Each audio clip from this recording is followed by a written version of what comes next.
Greenman. A Double-Barreled Detective Story by Mark Twain, Part 1, Chapter 1. We ought never to do wrong when people are looking. The first scene is in the country, in Virginia. The time, 1880. There has been a wedding between a handsome young man of slender means and a rich young girl, a case of love at first sight and a precipitate marriage, a marriage bitterly opposed by the girl's widowed father. Jacob Fuller, the bridegroom, is 26 years old, is of an old but unconsidered family, which had by compulsion emigrated from Sedgemoor, and for King James Purse's profit, so everybody said, some maliciously, the rest merely because they believed it. The bride is 19, and beautiful. She is intense, high-strung, romantic, immeasurably proud of her Cavalier blood, and passionate in her love for her young husband. For its sake she braved her father's displeasure, endured his reproaches, listened with loyalty unshaken to his warning predictions, and went from his house without his blessing, proud and happy in the proofs she was thus giving of the quality of the affection which had made its home in her heart. The morning after the marriage there was a sad surprise for her. Her husband put aside her proffered caresses and said, "Sit down. I have something to say to you. I loved you. That was before I asked your father to give you to me. His refusal is not my grievance. I could have endured that. But the things he said of me to you, that is a different matter. There, you needn't speak. I know quite well what they were. I got them from authentic sources. Among other things he said that my character was written in my face, that I was treacherous, a dissembler, a coward, and a brute without sense of pity or compassion. The Sedgemoor trademark, he called it, and white-sleeve badge. Any other man in my place would have gone to his house and shot him down like a dog. I wanted to do it, and was minded to do it, but a better thought came to me, to put him to shame, to break his heart, to kill him by inches. How to do it? Through my treatment of you, his idol. I would marry you, and then have patience, you will see." From that moment onward, for 3 months, the young wife suffered all the humiliations, all the insults, all the miseries that the diligent and inventive mind of the husband could contrive, save physical injuries only. Her strong pride stood by her, and she kept the secret of her troubles. Now and then the husband said, "Why don't you go to your father and tell him?" Then he invented new tortures, applied them, and asked again. She always answered, "He shall never know by my mouth," and taunted him with his origin, said she was the lawful slave of a scion of slaves, and must obey, and would, up to that point but no further. He could kill her if he liked, but he could not break her. It was not in the Sedgemoor breed to do it. At the end of the 3 months he said, with a dark significance in his manner, "I have tried all things but one," and waited for her reply. "Try that," she said, and curled her lip in mockery. That night he rose at midnight and put on his clothes, then said to her, "Get up and dress." She obeyed, as always, without a word. He led her half a mile from the house, and proceeded to lash her to a tree by the side of the public road, and succeeded, she screaming and struggling. He gagged her then, struck her across the face with his cowhide, and set his bloodhounds on her. They tore the clothes off her, and she was naked. He called the dogs off, and said, "You will be found by the passing public. They will be dropping along about 3 hours from now, and will spread the news. Do you hear? Good-bye. You have seen the last of me." He went away then. She moaned to herself, "I shall bear a child to him. God grant it may be a boy." The farmers released her by and by, and spread the news, which was natural. They raised the country with lynching intentions, but the bird had flown. The young wife shut herself up in her father's house. He shut himself up with her, and thenceforth would see no one. His pride was broken, and his heart. So he wasted away, day by day, and even his daughter rejoiced when death relieved him. Then she sold the estate and disappeared. End of Chapter 1. Chapter 2. In 1886 A young woman was living in a modest house near a secluded New England village, with no company but a little boy about 5 years old. She did her own work, she discouraged acquaintanceships, and had none. The butcher, the baker, and the others that served her could tell the villagers nothing about her further than that her name was Stillman, and that she called the child Archy. Whence she came they had not been able to find out, but they said she talked like a Southerner. The child had no playmates and no comrade, and no teacher but the mother. She taught him diligently and intelligently, and was satisfied with the results, even a little proud of them. One day Archy said, "Mamma, am I different from other children?" "Well, I suppose not. Why?" "There was a child going along out there, and asked me if the postman had been by, and I said yes, and she said how long since I saw him, and I said I hadn't seen him at all, and she said how did I know he'd been by then, and I said because I smelt his track on the sidewalk, and she said I was a dumb fool and made a mouth at me. What did she do that for?" The young woman turned white, and said to herself, "It's a birthmark. The gift of the bloodhound is in him." She snatched the boy to her breast and hugged him passionately, saying, "God has appointed the way." Her eyes were burning with a fierce light, and her breath came short and quick with excitement. She said to herself, "The puzzle is solved now. Many a time it has been a mystery to me, the impossible things the child has done in the dark, but it is all clear to me now." She set him in his small chair, and said, "Wait a little till I come, dear, then we will talk about the matter." She went up to her room, and took from her dressing-table several small articles, and put them out of sight: a nail-file on the floor under the bed, a pair of nail-scissors under the bureau, a small ivory paper-knife under the wardrobe. Then she returned and said, "There, I have left some things which I ought to have brought down." She named them, and said, "Run up and bring them, dear." The child hurried away on his errand, and was soon back again with the things. "Did you have any difficulty, dear?" "No, mamma, I only went where you went." During his absence she had stepped to the bookcase, taken several books from the bottom shelf, opened each, passed her hand over a page, noting its number in her memory, then restored them to their places. Now she said, "I have been doing something while you have been gone, Archy. Do you think you can find out what it was?" The boy went to the bookcase, and got out the books that had been touched, and opened them at the pages which had been stroked. The mother took him in her lap, and said, "I will answer your question now, dear. I have found out that in one way you are quite different from other people. You can see in the dark. You can smell what other people cannot. You have the talents of a bloodhound. They are good and valuable things to have, but you must keep the matter a secret. If people found it out, they would speak of you as an odd child, a strange child, and children would be disagreeable to you, and give you nicknames.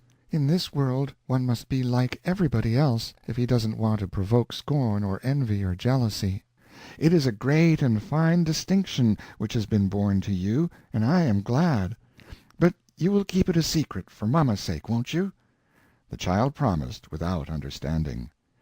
All the rest of the day the mother's brain was busy with excited thinkings, with plans, projects, schemes, each and all of them uncanny, grim, and dark. Yet they lit up her face, lit it with a fell light of their own, lit it with vague fires of hell. She was in a fever of unrest. She could not sit, stand, read, sew. There was no relief for her but in movement.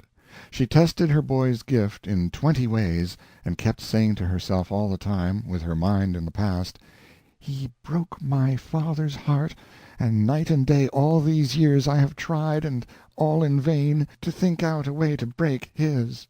I have found it now, I have found it now." When night fell, the demon of unrest still possessed her. She went on with her tests.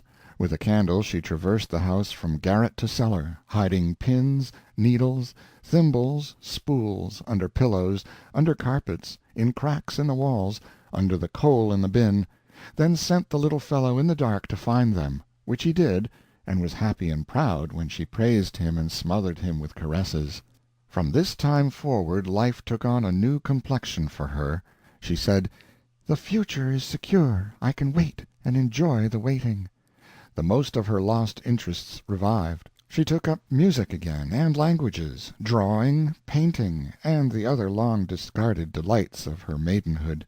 She was happy once more, and felt again the zest of life. As the years drifted by she watched the development of her boy, and was contented with it. Not altogether, but nearly that. The soft side of his heart was larger than the other side of it.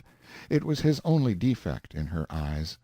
But she considered that his love for her and worship of her made up for it. He was a good hater, that was well, but it was a question if the materials of his hatreds were of as tough and enduring a quality as those of his friendships, and that was not so well. The years drifted on. Archy was become a handsome, shapely, athletic youth, courteous, dignified, companionable, pleasant in his ways, and looking perhaps a trifle older than he was, which was 16. One evening his mother said she had something of grave importance to say to him, adding that he was old enough to hear it now, and old enough and possessed of character enough and stability enough to carry out a stern plan which she had been for years contriving and maturing. Then she told him her bitter story, in all its naked atrociousness. For a while the boy was paralyzed. Then he said, "I understand. We are Southerners, and by our custom and nature there is but one atonement. I will search him out and kill him." "Kill him? No. Death is release, emancipation. Death is a favor. Do I owe him favors? You must not hurt a hair of his head." The boy was lost in thought a while. Then he said, "You are all the world to me, and your desire is my law and my pleasure. Tell me what to do, and I will do it." The mother's eyes beamed with satisfaction, and she said, "You will go and find him. I have known his hiding-place for 11 years. It cost me 5 years and more of inquiry, and much money to locate it. He is a quartz miner in Colorado, and well-to-do. He lives in Denver. His name is Jacob Fuller. There, it is the first time I have spoken it since that unforgettable night. Think, that name could have been yours if I had not saved you that shame and furnished you a cleaner one. You will drive him from that place. You will hunt him down and drive him again, and yet again, and again, persistently, relentlessly, poisoning his life, filling it with mysterious terrors, loading it with weariness and misery, making him wish for death, and that he had a suicide's courage. You will make of him another wandering Jew. He shall know no rest any more, no peace of mind, no placid sleep. You shall shadow him, cling to him, persecute him, till you break his heart, as he broke my father's and mine." "I will obey, mother. I believe it, my child. The preparations are all made, everything is ready. Here is a letter of credit. Spend freely. There is no lack of money. At times you may need disguises. I have provided them, also some other conveniences." She took from the drawer of the typewriter table several squares of paper. They all bore these typewritten words, $10,000 reward. It is believed that a certain man who is wanted in an Eastern state is sojourning here. In 1880, in the night, he tied his young wife to a tree by the public road, cut her across the face with a cowhide, and made his dogs tear her clothes from her, leaving her naked. He left her there, and fled the country. A blood relative of hers has searched for him for 17 years. Address, Post Office. The above reward will be paid in cash to the person who will furnish the seeker, in a personal interview, the criminal's address. When you have found him and acquainted yourself with his scent, you will go in the night and placard one of these upon the building he occupies, and another one upon the post office or in some other prominent place. It will be the talk of the region. At first you must give him several days in which to force a sale of his belongings at something approaching their value. We will ruin him by and by, but gradually. We must not impoverish him at once, for that would bring him to despair and injure his health, possibly kill him. She took 3 or 4 more typewritten forms from the drawer, duplicates, and read one. Blank, blank, 18 blank. To Jacob Fuller. You have blank days in which to settle your affairs. You will not be disturbed during that limit, which will expire at blank M, on the blank of blank. You must then move on. If you are still in the place after the named hour, I will placard you on all the dead walls, detailing your crime once more, and adding the date, also the scene of it, with all names concerned, including your own. Have no fear of bodily injury. It will in no circumstances ever be inflicted upon you. You brought misery upon an old man, and ruined his life, and broke his heart. What he suffered, you are to suffer. You will add no signature. He must receive this before he learns of the reward placard, before he rises in the morning, lest he lose his head and fly the place penniless. I shall not forget. You will need to use these forms only in the beginning. Once may be enough. Afterward, when you are ready for him to vanish out of a place, see that he gets a copy of this form, which merely says, "Move on. You have blank days." He will obey, that is sure. End of Chapter 2. Chapter 3. Extracts from Letters to the Mother. Denver, April 3, 1897. I have now been living several days in the same hotel with Jacob Fuller. I have his scent. I could track him through 10 divisions of infantry and find him. I have often been near him and heard him talk. He owns a good mine, and has a fair income from it. But he is not rich. He learned mining in a good way, by working at it for wages. He is a cheerful creature, and his 43 years sit lightly upon him. He could pass for a younger man, say 36 or 37. He has never married again, passes himself off for a widower. He stands well, is liked, is popular, and has many friends. Even I feel a drawing toward him, the paternal blood in me making its claim. How blind and unreasoning and arbitrary are some of the laws of nature, the most of them, in fact. My task is become hard now. You realize it? You comprehend, and make allowances? And the fire of it has cooled, more than I like to confess to myself. But I will carry it out. Even with the pleasure paled, the duty remains, and I will not spare him. And for my help, a sharp resentment rises in me when I reflect that he who committed that odious crime is the only one who has not suffered by it. The lesson of it has manifestly reformed his character, and in the change he is happy. He, the guilty party, is absolved from all suffering. You, the innocent, are borne down with it. But be comforted, he shall harvest his share. Silver Gulch, May 19. I placarded Form No. 1 at midnight of April 3. An hour later I slipped Form No. 2 under his chamber door, notifying him to leave Denver at or before 11:50 the night of the 14th. Some late bird of a reporter stole one of my placards, then hunted the town over and found the other one, and stole that. In this manner he accomplished what the profession call a scoop, that is, he got a valuable item and saw to it that no other paper got it. And so his paper, the principal one in the town, had it in glaring type on the editorial page in the morning, followed by a Vesuvian opinion of our wretch, a column long, which wound up by adding $1,000 to our reward on the paper's account. The journals out here know how to do the noble thing, when there's business in it. At breakfast I occupied my usual seat, selected because it affronted a view of Papa Fuller's face, and was near enough for me to hear the talk that went on at his table. 75 or 100 people were in the room, and all discussing that item, and saying they hoped the seeker would find that rascal and remove the pollution of his presence from the town, with a rail, or a bullet or something. When Fuller came in he had the notice to leave folded up in one hand and the newspaper in the other, and it gave me more than half a pang to see him. His cheerfulness was all gone, and he looked old and pinched and ashy. And then, Only think of the things he had to listen to. Mama, he heard his own unsuspecting friends describe him with epithets and characterizations drawn from the very dictionaries and phrase-books of Satan's own authorized editions down below. And more than that, he had to agree with the verdicts and applaud them. His applause tasted bitter in his mouth, though; he could not disguise that from me. And it was observable that his appetite was gone. He only nibbled. He couldn't eat.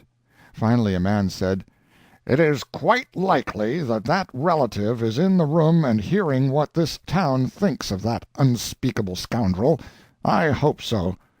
Ah, dear, it was pitiful the way Fuller winced and glanced around scared. He couldn't endure any more, and got up and left. During several days he gave out that he had bought a mine in Mexico, and wanted to sell out and go down there as soon as he could, and give the property his personal attention. He played his cards well, said he would take $40,000, a quarter in cash, the rest in safe notes, but that as he greatly needed money on account of his new purchase, he would diminish his terms for cash in full. He sold out for $30,000. And then, what do you think he did? He asked for greenbacks, and took them, saying the man in Mexico was a New Englander with a head full of crotchets, and preferred greenbacks to gold or drafts. People thought it queer, since a draft on New York could produce greenbacks quite conveniently. There was talk of this odd thing, but only for a day. That is as long as any topic lasts in Denver. I was watching all the time. As soon as the sale was completed and the money paid, which was on the 11th, I began to stick to Fuller's track without dropping it for a moment. That night—no, 12th, for it was a little past midnight—I tracked him to his room, which was 4 doors from mine in the same hall. Then I went back and put on my muddy day-laborer disguise, darkened my complexion, and sat down in my room in the gloom, with a gripsack handy, with a change in it, and my door ajar, for I suspected that the bird would take wing now. In half an hour an old woman passed by, carrying a grip. I caught the familiar whiff, and followed with my grip, for it was Fuller. He left the hotel by a side entrance, and at the corner he turned up an unfrequented street, and walked 3 blocks in a light rain and a heavy darkness, and got into a 2-horse hack, which of course was waiting for him by appointment. I took a seat, uninvited, on the trunk platform behind, and we drove briskly off. We drove 10 miles, and the hack stopped at a way station and was discharged. Fuller got out and took a seat on a barrow under the awning, as far as he could get from the light. I went inside and watched the ticket office. Fuller bought no ticket. I bought none. Presently the train came along, and he boarded a car. I entered the same car at the other end, and came down the aisle and took the seat behind him. When he paid the conductor and named his objective point, I dropped back several seats while the conductor was changing a bill, and when he came to me I paid to the same place, about 100 miles westward. From that time for a week on end he led me a dance. He traveled here and there and yonder, always on a general westward trend, but he was not a woman after the first day. He was a laborer like myself, and wore bushy false whiskers. His outfit was perfect, and he could do the character without thinking about it, for he had served the trade for wages. His nearest friend could not have recognized him. At last he located himself here, the obscurest little mountain camp in Montana. He has a shanty, and goes out prospecting daily, is gone all day, and avoids society. I am living at a miner's boarding-house, and it is an awful place, the bunks, the food, the dirt, everything. We have been here 4 weeks, and in that time I have seen him but once. But every night I go over his track and post myself. As soon as he engaged a shanty here I went to a town 50 miles away and telegraphed that Denver hotel to keep my baggage till I should send for it. I need nothing here but a change of army shirts, and I brought that with me. Silver Gulch, June 12. The Denver episode has never found its way here, I think. I know the most of the men in the camp, and they have never referred to it, at least in my hearing. Fuller doubtless feels quite safe in these conditions. He has located a claim 2 miles away, in an out-of-the-way place in the mountains. It promises very well, and he is working it diligently. Ah, but the change in him! He never smiles. He keeps quite to himself, consorting with no one. He who was so fond of company and so cheery only 2 months ago. I have seen him passing along several times recently, drooping, forlorn, the spring gone from his step, a pathetic figure. He calls himself David Wilson. I can trust him to remain here until we disturb him.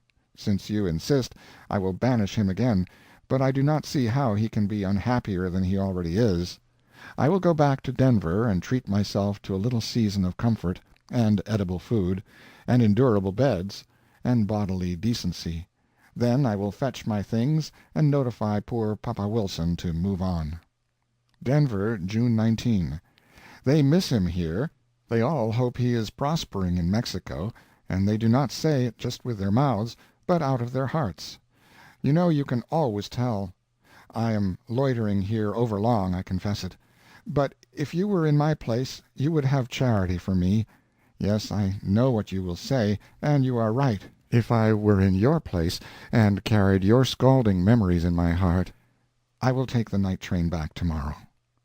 Denver, June 20. God forgive us, Mother, we are hunting the wrong man. I have not slept any all night. I am now awaiting, at dawn, for the morning train. And how the minutes drag, how they drag!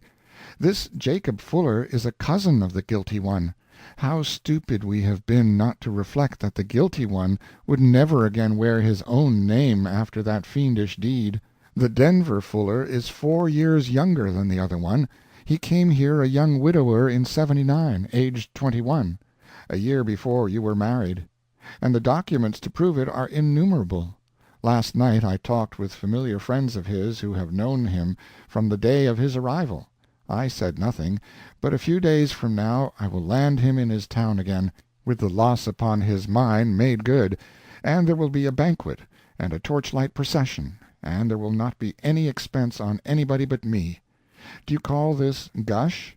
I am only a boy, as you well know. It is my privilege. By and by I shall not be a boy any more. Silver Gulch, July 3.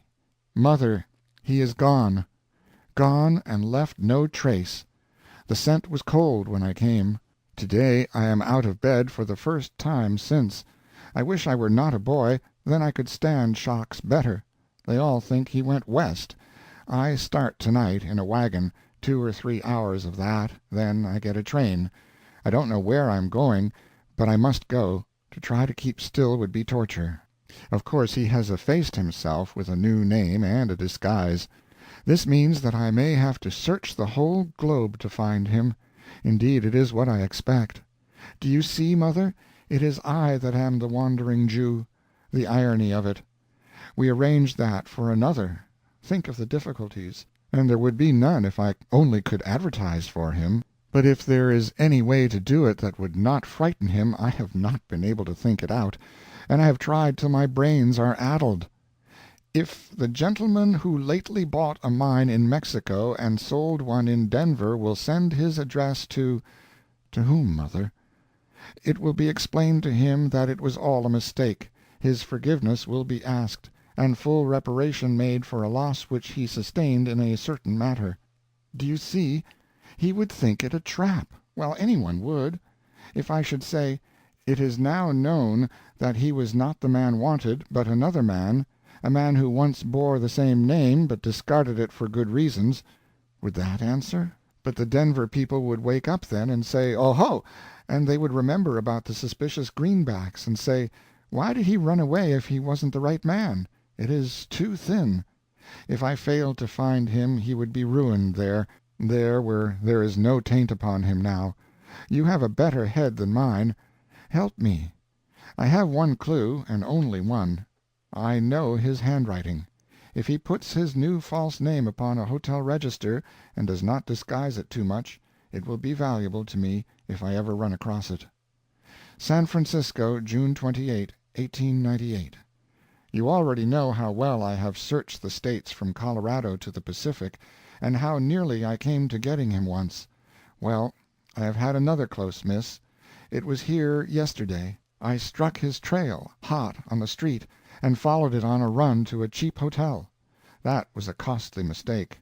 A dog would have gone the other way, but I am only part dog, and can get very humanly stupid when excited. He had been stopping in that house 10 days. I almost know, now, that he stops long nowhere the past 6 or 8 months, but is restless and has to keep moving.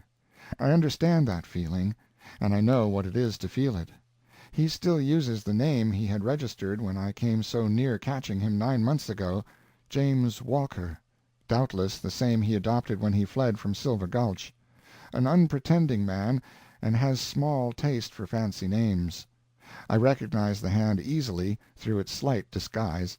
A square man, and not good at shams and pretenses. They said he was just gone on a journey, left no address, didn't say where he was going, looked frightened when asked to leave his address, had no baggage but a cheap valise, carried it off on foot.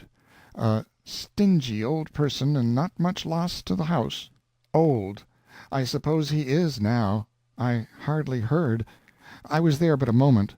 I rushed along his trail, and it led me to a wharf. Mother, the smoke of the steamer he had taken was just fading out on the horizon. I should have saved half an hour if I had gone in the right direction at first. I could have taken a fast tug, and should have stood a chance of catching that vessel. She is bound for Melbourne. Hope Canyon, California, October 3, 1900. You have a right to complain. A letter a year is a paucity. I freely acknowledge it. But how can one write when there is nothing to write about but failures? No one can keep it up. It breaks the heart. I told you, it seems ages ago now, how I missed him at Melbourne, and then chased him all over Australasia for months on end. Well, then, after that I followed him to India, almost saw him in Bombay, traced him all around, to Baroda, Rawalpindi, Lucknow, Lahore, Cawnpore, Allahabad, Calcutta, Madras, oh, everywhere, week after week, month after month, through the dust and swelter, always approximately on his track, sometimes close upon him, yet never catching him, and down to Ceylon, and then to— never mind, by and by I will write it all out. I chased him home to California, and down to Mexico, and back again to California. Since then I have been hunting him about the state from the 1st of last January down to a month ago. I feel almost sure he is not far from Hope Canyon. I traced him to a point 30 miles from here, but there I lost the trail. Someone gave him a lift in a wagon, I suppose. I am taking a rest now, modified by searchings for the lost trail. I was tired to death, Mother, and low-spirited, and sometimes coming uncomfortably near to losing hope. But the miners in this little camp are good fellows, and I am used to their sort this long time back, and their breezy ways freshen a person up and make him forget his troubles. I have been here a month. I am cabining with a young fellow named Sammy Hillyer, about 25, the only son of his mother, like me, and loves her dearly, and writes to her every week, part of which is like me. He is a timid body, and in the matter of intellect, well, he cannot be depended upon to set a river on fire. But no matter, he is well liked. He is good and fine, and it is meat and bread and rest and luxury to sit and talk with him and have a comradeship again. I wish James Walker could have it. He had friends. He liked company. That brings up that picture of him, the time that I saw him last. The pathos of it! It comes before me often and often. At that very time, poor thing, I was girding up my conscience to make him move on again. Hillyer's heart is better than mine, better than anybody's in the community, I suppose, for he is the one friend of the black sheep of the camp, Flint Buckner, and the only man Flint ever talks with or allows to talk with him. He says he knows Flint's history, and that it is trouble that has made him what he is, and so one ought to be as charitable toward him as one can. Now, none but a pretty large heart could find a space to accommodate a lodger like Flint Buckner, from all I hear about him outside. I think that this one detail will give you a better idea of Sammy's character than any labored-out description I could furnish you of him. In one of our talks he said something about like this: "Flint's a kinsman of mine, and he pours out all his troubles to me, empties his breast from time to time, or I reckon it would burst. There couldn't be any unhappier man, Archy Stillman. His life has been made up of misery of mind. He isn't near as old as he looks. He has lost the feel of reposefulness and peace. Oh, years and years ago. He doesn't know what good luck is. Never has had any. Often says he wishes he was in the other hell. He is so tired of this one. End of Chapter 3. Chapter 4. No real gentleman will tell the naked truth in the presence of ladies. It was a crisp and spicy morning in early October. The lilacs and laburnums, lit with the glory fires of autumn, hung burning and flashing in the upper air, a fairy bridge provided by kind nature for the wingless wild things that have their homes in the tree-tops and would visit together. The larch and the pomegranate flung their purple and yellow flames in brilliant broad splashes along the slanting sweep of the woodland. The sensuous fragrance of innumerable deciduous flowers rose upon the swooning atmosphere. Far in the empty sky a solitary esophagus slept upon motionless wing. Everywhere brooded stillness, serenity, and the peace of God. October is the time, 1900.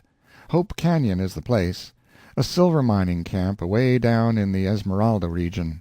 It is a secluded spot, high and remote, recent as to discovery, thought by its occupants to be rich in metal.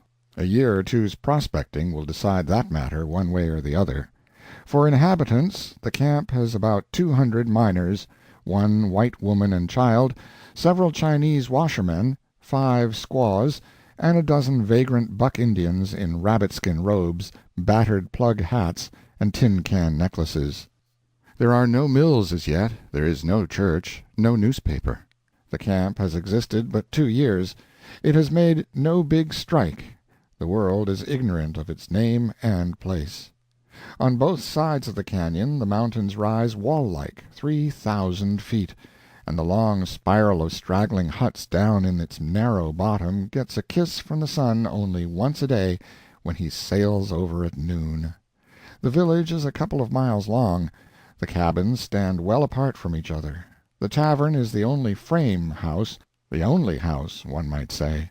It occupies a central position, and is the evening resort of the population. They drink there, and play 7-up and dominoes. Also billiards, for there is a table, crossed all over with torn places repaired with court plaster. There are some cues, but no leathers, some chipped balls which clatter when they run, and do not slow up gradually, but stop suddenly and sit down.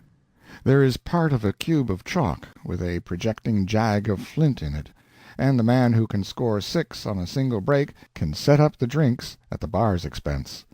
Flint Buckner's cabin was the last one of the village going south. His silver claim was at the other end of the village, northward, and a little beyond the last hut in that direction. He was a sour creature, unsociable, and had no companionships. People who had tried to get acquainted with him had regretted it and dropped him. His history was not known. Some believed that Sammy Hillyer knew it, others said no. If asked, Hillyer said no. He was not acquainted with it.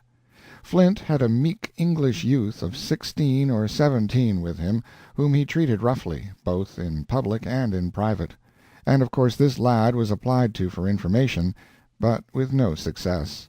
Fetlock Jones, name of the youth, said that Flint picked him up on a prospecting tramp, and as he had neither home nor friends in America, he had found it wise to stay and take Buckner's hard usage for the sake of the salary, which was bacon and beans. Further than this he could offer no testimony. Fetlock had been in this slavery for a month now, and under his meek exterior he was slowly consuming to a cinder with the insults and humiliations which his master had put upon him. For the meek suffer bitterly from these hurts, more bitterly perhaps than do the manlier sort, who can burst out and get relief with words or blows when the limit of endurance has been reached. Good-hearted people wanted to help Fetlock out of his trouble, and tried to get him to leave Buckner, but the boy showed fright at the thought, and said he dasn't. Pat Riley urged him, and said, "You leave the damned hunks and come with me. Don't you be afraid. I'll take care of him." The boy thanked him with tears in his eyes, but shuddered and said he dasn't risk it. He said Flint would catch him alone some time in the night, and then, "Oh, it makes me sick, Mr. Riley, to think of it." Others said, "Run away from him. We'll stake you. Skip out for the coast some night." But all these suggestions failed. He said Flint would hunt him down and fetch him back just for meanness. The people could not understand this. The boy's miseries went steadily on week after week. It is quite likely that the people would have understood if they had known how he was employing his spare time. He slept in an out-cabin near Flint's, and there, nights, he nursed his bruises and his humiliations, and studied over a single problem: how he could murder Flint Buckner and not be found out. It was the only joy he had in life. These hours were the only ones in the 24 which he looked forward to with eagerness and spent in happiness. He thought of poison. No, that would not serve. The inquest would reveal where it was procured and who had procured it. He thought of a shot in the back in a lonely place when Flint would be homeward bound at midnight, his unvarying hour for the trip. No, somebody might be near and catch him. He thought of stabbing him in his sleep. No, he might strike an inefficient blow, and Flint would seize him. He examined 100 different ways. None of them would answer, for in even the very obscurest and secretest of them there was always the fatal defect of a risk, a chance, a possibility that he might be found out. He would have none of that. But he was patient, endlessly patient. There was no hurry, he said to himself. He would never leave Flint till he left him a corpse. There was no hurry.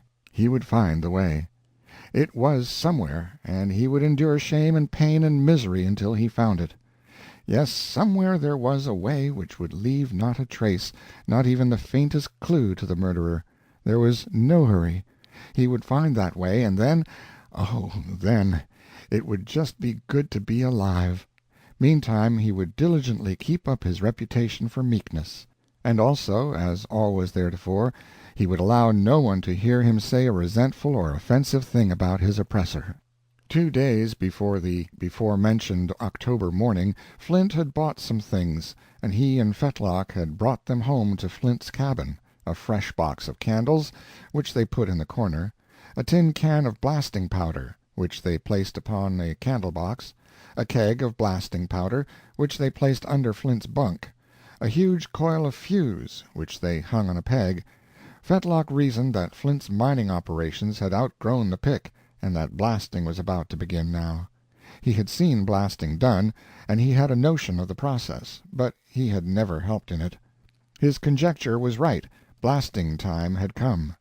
In the morning the pair carried fuse, drills, and the powder can to the shaft. It was now 8 feet deep, and to get into it and out of it a short ladder was used.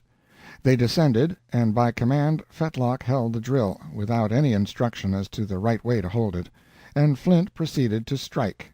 The sledge came down. The drill sprang out of Fetlock's hand almost as a matter of course. "You mangy son of a nigger! Is that any way to hold a drill? Pick it up. Stand it up. There, hold fast. Damn you! I'll teach you." At the end of an hour the drilling was finished. "Now then, charge it." The boy started to pour in the powder. "Idiot!" A heavy bat on the jaw laid the lad out. "Get up. You can't lie sniveling there. Now then, stick in the fuse first. Now put in the powder. Hold on, hold on. Are you going to fill the hole all up? Of all the sap-headed milksops, put in some dirt. Put in some gravel. Tamp it down. Hold on, hold on. Oh, great Scott, get out of the way." He snatched the iron and tamped the charge himself, meantime cursing and blaspheming like a fiend. Then he fired the fuse, climbing out of the shaft, and ran 50 yards away, Fetlock following. They stood waiting a few minutes, then a great volume of smoke and rocks burst high into the air with a thunderous explosion. After a little there was a shower of descending stones. Then all was serene again. "I wish to God you'd been in it," remarked the master. They went down the shaft, cleaned it out, drilled another hole, and put in another charge. "Look here, how much fuse are you proposing to waste? Don't you know how to time a fuse?" "No, sir." "You don't? Well, if you don't beat anything I ever saw." He climbed out of the shaft and spoke down. "Well, idiot, are you going to be all day? Cut the fuse and light it." The trembling creature began. "If you please, sir, I—" "You talk back to me! Cut it and light it!" The boy cut and lit. "Great Scott! A 1-minute fuse! I wish you were in—" In his rage he snatched the ladder out of the shaft and ran. The boy was aghast. "Oh, my God! Help! Help! Oh, save me!" he implored. "Oh, what can I do? What can I do?" He backed against the wall as tightly as he could. The sputtering fuse frightened the voice out of him. His breath stood still. He stood gazing and impotent. In 2 seconds, 3 seconds, 4, he would be flying toward the sky, torn to fragments. Then he had an inspiration. He sprang at the fuse and severed the inch of it that was left above ground, and was saved. He sank down limp and half lifeless with fright, his strength all gone, but he muttered with a deep joy, "He has learnt me. I knew there was a way, if I would wait." After a matter of 5 minutes Buckner stole to the shaft, looking worried and uneasy, and peered down into it. He took in the situation. He saw what had happened. He lowered the ladder, and the boy dragged himself weakly up it. He was very white. His appearance added something to Buckner's uncomfortable state, and he said, with a show of regret and sympathy which sat upon him awkwardly from lack of practice, "It was an accident, you know. Don't say anything about it to anybody. I was excited, and didn't notice what I was doing. You're not looking well. You've worked enough for today. Go down to my cabin and eat what you want, and rest.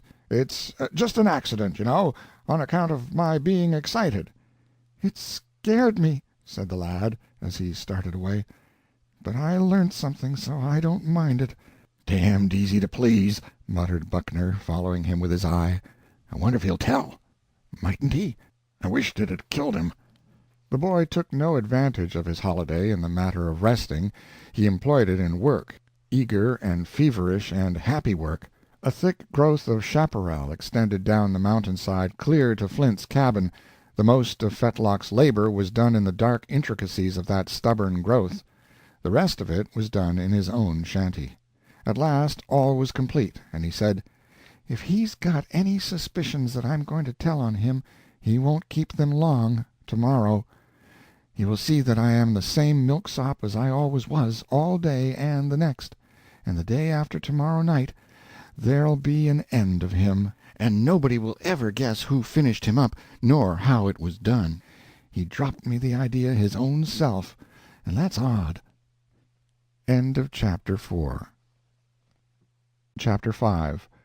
The next day came and went. It is now almost midnight, and in 5 minutes the new morning will begin.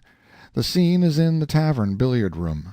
Rough men in rough clothing, slouch hats, breeches stuffed into boot-tops, some with vests, none with coats, are grouped about the boiler-iron stove, which has ruddy cheeks and is distributing a grateful warmth. The billiard balls are clacking. There is no other sound, that is, within. The wind is fitfully moaning without. The men look bored, also expectant. A hulking, broad-shouldered miner of middle age, with grizzled whiskers and an unfriendly eye set in an unsociable face, rises, slips a coil of fuse upon his arm, gathers up some other personal properties, and departs without word or greeting to anybody. It is Flint Buckner. As the door closes behind him a buzz of talk breaks out. "The regularest man that ever was," said Jake Parker, the blacksmith. "You can tell when it's 12 just by him leaving, without looking at your Waterbury." "And it's the only virtue he's got, as far as I know," said Peter Hawes, miner. "He's just a blight on this society," said Wells Fargo's man, Ferguson. "If I was running this shop I'd make him say something, some time or other, or vamos the ranch." This with a suggestive glance at the barkeeper, who did not choose to see it, since the man under discussion was a good customer, and went home pretty well set up every night, with refreshments furnished from the bar. "Say," said Ham Sandwich, miner, "does any of you boys ever recollect of him asking you to take a drink?" "Him? Flint Buckner? Oh, Laura!" This sarcastic rejoinder came in a spontaneous general outburst in one form of words or another from the crowd. After a brief silence, Pat Riley, minor, said, "He's the 15 puzzle, that cuss, and his boy's another one. I can't make them out." "Nor anybody else," said Ham Sandwich. "And if they are 15 puzzles, how are you going to rank up that other one? When it comes to A1 right down solid mysteriousness, he lays over both of them. Easy, don't he?" "You bet." Everybody said it. Every man but one. He was the newcomer, Peterson. He ordered the drinks all around, and asked who number 3 might be. All answered at once, "Archy Stillman." "Is he a mystery?" asked Peterson. "Is he a mystery? Is Archy Stillman a mystery?" said Wells Fargo's man, Ferguson. "Why, the fourth dimension's foolishness to him." For Ferguson was learned. Peterson wanted to hear all about him. Everybody wanted to tell him. Everybody began. But Billy Stevens, the barkeeper, called the house to order, and said one at a time was best. He distributed the drinks, and appointed Ferguson to lead. Ferguson said, "Well, he's a boy, and that is just about all we know about him. You can pump him till you're tired. It ain't any use. You won't get anything, at least about his intentions, or line of business, or where he's from, and such things as that. And as for getting at the nature and get-up of his main big chief mystery, why, he'll just change the subject, that's all. You can guess till you're black in the face. It's your privilege. But suppose you do, where do you arrive at? Nowhere, as near as I can make out." "What is his big chief one?" "Sight, maybe. Hearing, maybe. Instinct, maybe. Magic, maybe. Take your choice. Grown-ups, 25. Children and servants, half price. Now, I'll tell you what you can do. You can start here and just disappear. You can go and hide wherever you want to. I don't care where it is, nor how far, and he'll go straight and put his finger on you." "You don't mean it." "I just do, though. Weather's nothing to him. Elemental conditions is nothing to him. He don't even take notice of them." "Oh, come. Dark? Rain? Snow? Hey?" "It's all the same to him. He don't give a damn." "Oh, say, including fog, perhaps?" "Fog? He's got an eye that can plunk through it like a bullet." "Now, boys, honor bright, what's he giving me?" "It's a fact," they all shouted.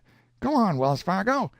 "Well, sir, you can leave him here, chatting with the boys, and you can slip out and go to any cabin in this camp and open a book, yes, sir, a dozen of them, and take the page in your memory, and he'll start out and go straight to that cabin and open every one of them books at the right page and call it off, and never make a mistake." "He must be the devil." "More than one has thought it. Now, I'll tell you a perfectly wonderful thing that he done. The other night he—" There was a sudden great murmur of sounds outside. The door flew open, and an excited crowd burst in, with the camp's one white woman in the lead, and crying, "My child! My child! She's lost and gone! For the love of God, help me to find Archy Stillman! We've hunted everywhere." Said the barkeeper, Sit down, Mrs. Hogan, and don't worry. He asked for a bed 3 hours ago, tuckered out tramping the trails the way he's always doing, and went upstairs. Ham Sandwich, run up and roust him out. He's in number 14. The youth was soon downstairs and ready. He asked Mrs. Hogan for particulars. "Bless you, dear, there ain't any. I wish there was. I put her to sleep at 7 in the evening, and when I went in there an hour ago to go to bed myself, she was gone. I rushed for your cabin, dear, and you wasn't there, and I've hunted for you ever since, at every cabin down the gulch, and now I've come up again, and I'm that distracted and scared and heartbroke, but thanks to God I've found you at last, dear heart, and you'll find my child. Come on, come quick." "Move right along. I'm with you, madam. Go to your cabin first." The whole company streamed out to join the hunt. All the southern half of the village was up, 100 men strong, and waiting outside, a vague dark mass sprinkled with twinkling lanterns. The mass fell into columns by 3s and 4s to accommodate itself to the narrow road, and strode briskly along southward in the wake of the leaders. In a few minutes the Hogan cabin was reached. "There's the bunk," said Mrs. Hogan. "There's where she was. It's where I laid her at 7 o'clock. But where she is now, God only knows." "Hand me a lantern," said Archy. He set it on the hard earth floor and knelt by it, pretending to examine the ground closely. "Here's her track," he said. touching the ground here and there and yonder with his finger. "Do you see?" Several of the company dropped upon their knees and did their best to see. One or two thought they discerned something like a track. The others shook their heads and confessed that the smooth, hard surface had no marks upon it which their eyes were sharp enough to discover. One said, "Maybe a child's foot could make a mark on it, but I don't see how." Young Stillman stepped outside, held the light to the ground, turned leftward, and moved 3 steps, closely examining. Then said, "I've got the direction. Come along. Take the lantern, somebody." He strode off swiftly southward, the files following, swaying and bending in and out with the deep curves of the gorge. Thus a mile, and the mouth of the gorge was reached. Before them stretched the sage-brush plain, dim, vast, and vague. Stillman called a halt, saying, "We mustn't start wrong now. We must take the direction again." He took a lantern and examined the ground for a matter of 20 yards, then said, "Come on, it's all right," and gave up the lantern. In and out among the sage-bushes he marched, a quarter of a mile, bearing gradually to the right, then took a new direction and made another great semicircle, then changed again, and moved due west nearly half a mile, and stopped. "She gave it up here, poor little chap. Hold the lantern, you can see where she sat." But this was in a slick alkali flat which was surfaced like steel, and no person in the party was quite hardy enough to claim an eyesight that could detect the track of a cushion on a veneer like that. The bereaved mother fell upon her knees and kissed the spot, lamenting. "But where is she, then?" someone said. "She didn't stay here. We can see that much, anyway." Stillman moved about in a circle around the place with a lantern, pretending to hunt for tracks. "Well," he said presently, in an annoyed tone, "I don't understand it." He examined again. "No use. She was here, that's certain. She never walked away from here, and that's certain. It's a puzzle. I can't make it out." The mother lost heart then. "Oh, my God! Oh, blessed Virgin! Some flying beast has got her. I'll never see her again." "Ah, don't give up," said Archy. "We'll find her. Don't give up." "God bless you for the words, Archy Stillman," and she seized his hand and kissed it fervently. Peterson, the newcomer, whispered satirically in Ferguson's ear, "Wonderful performance to find this place, wasn't it? Hardly worth while to come so far, though. Any other supposititious place would have answered just as well, hey?" Ferguson was not pleased with the innuendo. He said with some warmth, "Do you mean to insinuate that the child hasn't been here? I tell you the child has been here. Now, if you want to get yourself into as tidy a little fuss as—" "All right," sang out Stillman. "Come, everybody, and look at this. It was right under our noses all the time, and we didn't see it." There was a general plunge for the ground at the place where the child was alleged to have rested, and many eyes tried hard and hopefully to see the thing that Archy's finger was resting upon. There was a pause, then a several-barreled sigh of disappointment. Pat Riley and Ham Sandwich said, in the one breath, "What is it, Archy?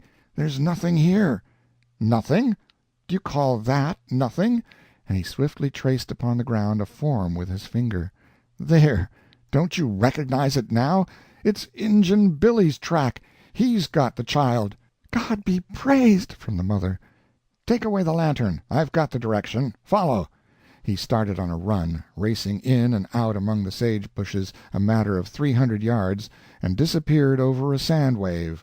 The others struggled after him, caught him up, and found him waiting.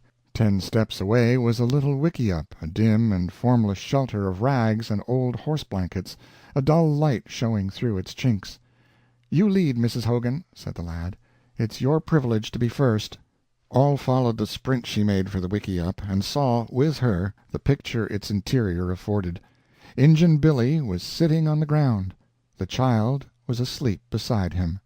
The mother hugged it with a wild embrace which included Archy Stillman, the grateful tears running down her face, and in a choked and broken voice she poured out a golden stream of that wealth of worshipping endearments which has its home in full richness nowhere but in the Irish heart.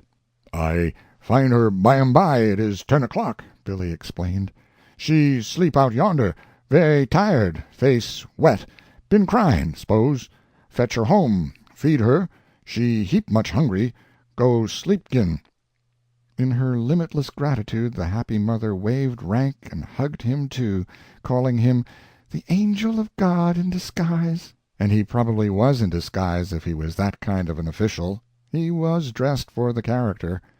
At 1:30 in the morning the procession burst into the village, singing, "When Johnny Comes Marching Home," waving its lanterns and swallowing the drinks that were brought out all along its course. It concentrated at the tavern, and made a night of what was left of the morning. End of Chapter 5 and end of Part 1. A Double-Barreled Detective Story by Mark Twain, Part 2, Chapter 1. The next afternoon the village was electrified with an immense sensation. A grave and dignified foreigner of distinguished bearing and appearance had arrived at the tavern and entered this formidable name upon the register: Sherlock Holmes. The news buzzed from cabin to cabin, from claim to claim. Tools were dropped, and the town swarmed toward the center of interest. A man passing out at the northern end of the village shouted it to Pat Riley, whose claim was the next one to Flint Buckner's. At that time Fetlock Jones seemed to turn sick. He muttered to himself, "Uncle Sherlock! The mean luck of it, that he should come just when—" He dropped into a reverie, and presently said to himself, "But what's the use of being afraid of him? Anybody that knows him the way I do knows he can't detect a crime except where he plans it all out beforehand, and arranges the clues and hires some fellow to commit it according to instructions. Now there ain't going to be any clues this time, so what show has he got? None at all. No, sir, everything's ready. If I was to risk putting it off— No, I won't run any risk like that. Flint Buckner goes out of this world to-night for sure." Then another trouble presented itself. "Uncle Sherlock will be wanting to talk home matters with me this evening, and how am I going to get rid of him? For I've got to be at my cabin a minute or two about 8 o'clock." This was an awkward matter, and cost him much thought. But he found a way to beat the difficulty. "We'll go for a walk, and I'll leave him in the road a minute, so that he won't see what it is I do. The best way to throw a detective off the track, anyway, is to have him along when you are preparing the thing. Yes, that's the safest. I'll take him with me." Meantime the road in front of the tavern was blocked with villagers waiting and hoping for a glimpse of the great man. But he kept his room and did not appear. None but Ferguson, Jake Parker the blacksmith, and Ham Sandwich had any luck.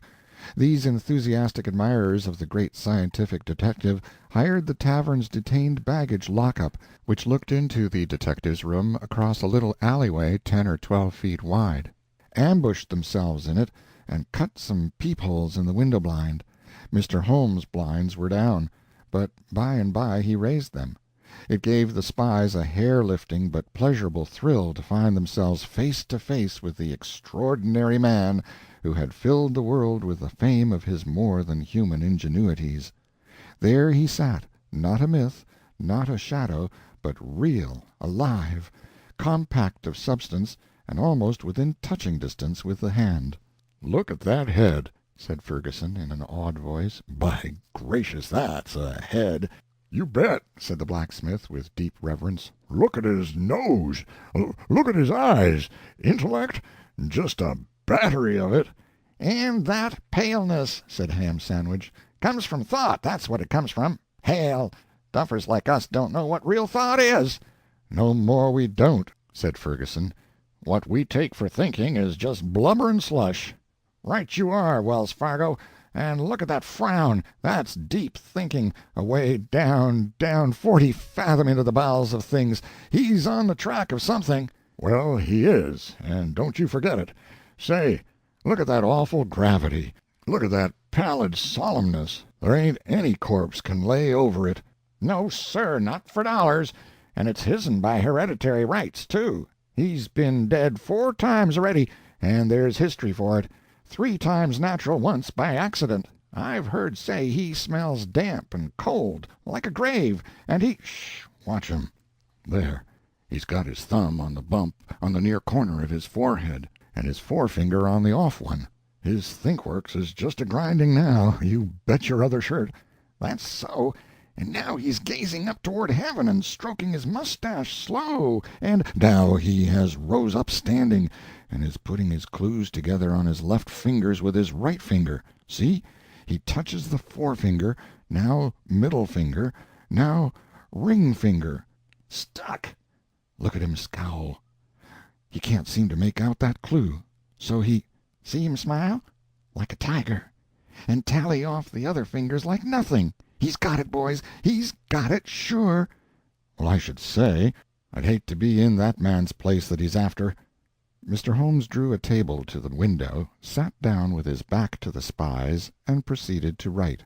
The spies withdrew their eyes from the peepholes, lit their pipes, and settled themselves for a comfortable smoke and talk.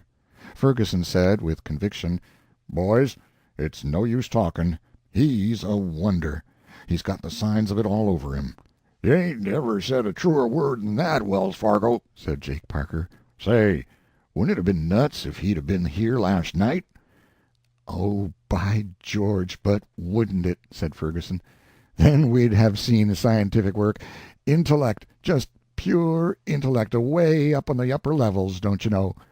Archie is all right, and it don't become anybody to belittle him, I can tell you, but his gift is only just eyesight, sharp as an owl's, as near as I can make it out, just a grand natural animal talent, no more, no less, and prime as far as it goes, but no intellect in it, and for awfulness and marvelousness no more to be compared to what this man does than, let me tell you what he'd have done.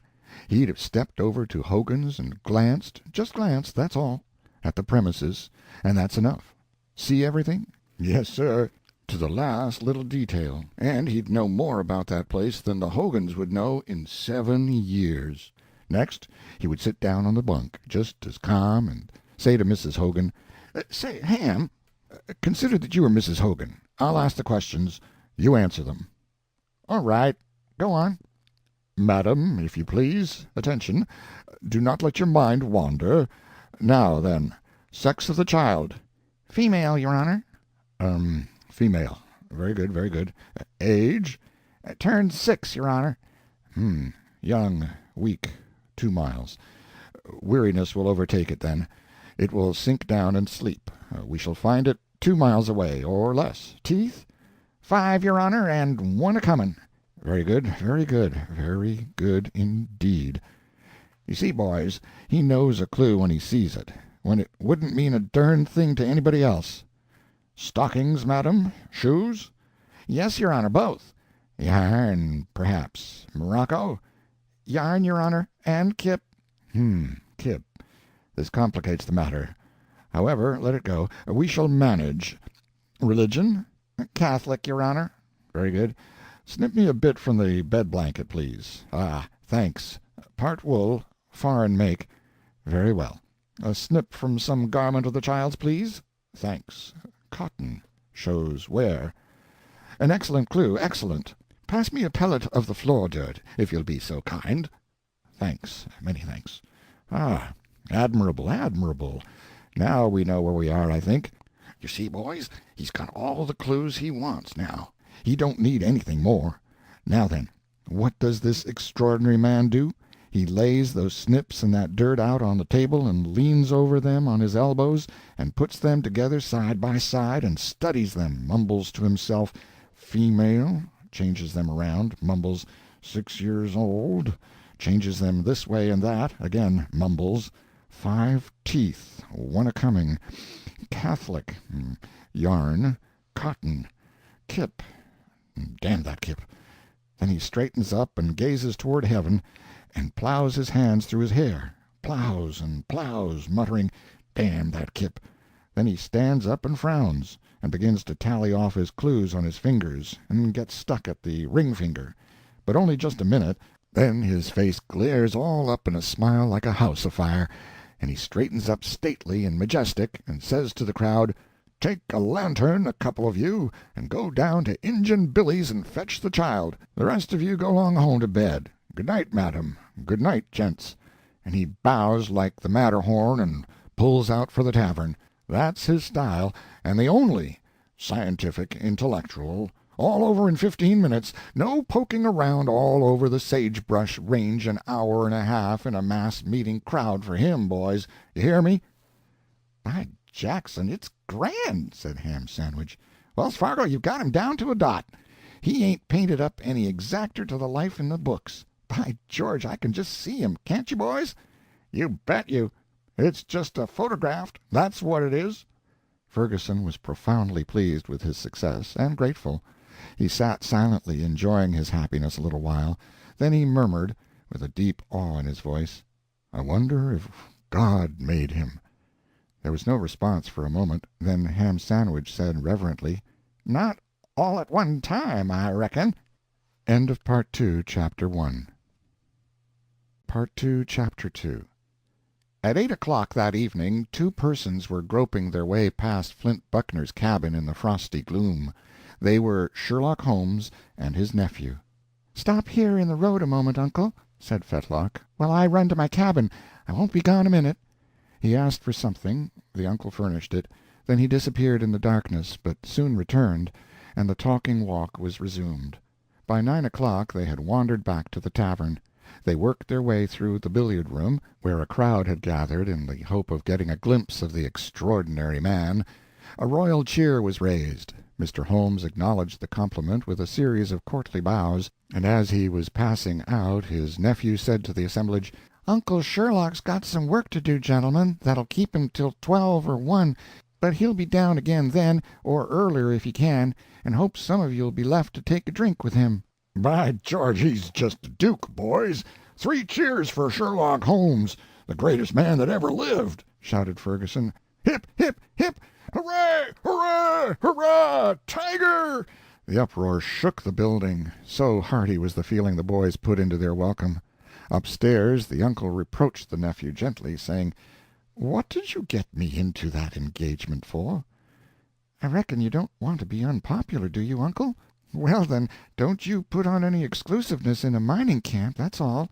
The boys admire you, but if you was to leave without taking a drink with them, they'd set you down for a snob. And besides, you said you had home-talk enough in stock to keep us up and at it half the night." The boy was right, and wise. The uncle acknowledged it. The boy was wise in another detail which he did not mention, except to himself. "Uncle and the others will come handy in the way of nailing an alibi where it can't be budged." He and his uncle talked diligently about 3 hours. Then, about midnight, Fetlock stepped downstairs and took a position in the dark a dozen steps from the tavern, and waited. 5 minutes later Flint Buckner came rocking out of the billiard-room and almost brushed him as he passed. "I've got him," muttered the boy. He continued to himself, looking after the shadowy form. "Good-bye. Good-bye for good, Flint Buckner. You called my mother a— Well, never mind what. It's all right now. You're taking your last walk, friend." He went musing back into the tavern. "From now till 1 is an hour. We'll spend it with the boys. It's good for the alibi." He brought Sherlock Holmes to the billiard-room, which was jammed with eager and admiring miners. The guest called the drinks, and the fun began. Everybody was happy, everybody was complimentary. The ice was soon broken. Songs, anecdotes, and more drinks followed, and the pregnant minutes flew. At 6 minutes to 1, when the jollity was at its highest, boom! There was silence instantly. The deep sound came rolling and rumbling from peak to peak up the gorge, then died down and ceased. The spell broke then, and the men made a rush for the door, saying, "Something's blown up!" Outside a voice in the darkness said, "It's away down the gorge! I saw the flash!" The crowd poured down the canyon. Holmes, Fetlock, Archy Stillman, everybody. They made the mile in a few minutes. By the light of a lantern they found the smooth and solid dirt floor of Flint Buckner's cabin. Of the cabin itself not a vestige remained, not a rag nor a splinter, nor any sign of Flint. Search parties sought here and there and yonder, and presently a cry went up, "Here he is!" It was true. 50 yards down the gulch they had found him. That is, they had found a crushed and lifeless mass which represented him. Fetlock Jones hurried thither with the others and looked. The inquest was a 15-minute affair. Ham Sandwich, foreman of the jury, handed up the verdict, which was phrased with a certain unstudied literary grace, and closed with this finding, to wit, that "deceased came to his death by his own act or some other person or persons unknown to this jury, not leaving any family or similar effects behind but his cabin, which was blown away, and God have mercy on his soul, amen." Then the impatient jury rejoined the main crowd, for the storm center of interest was there, Sherlock Holmes. The miners stood silent and reverent in a half-circle enclosing a large vacant space which included the front exposure of the site of the late premises. In this considerable space the extraordinary man was moving about, attended by his nephew with a lantern. With a tape he took measurements of the cabin site, of the distance from the wall of chaparral to the road, of the height of the chaparral bushes, also various other measurements. He gathered a rag here, a splinter there, and a pinch of earth yonder, inspected them profoundly, and preserved them. He took the lay of the place with a pocket compass, allowing 2 seconds for magnetic variation.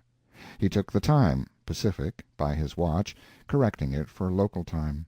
He paced off the distance from the cabin site to the corpse, and corrected that for tidal differentiation. He took the altitude with a pocket aneroid, and the temperature with a pocket thermometer.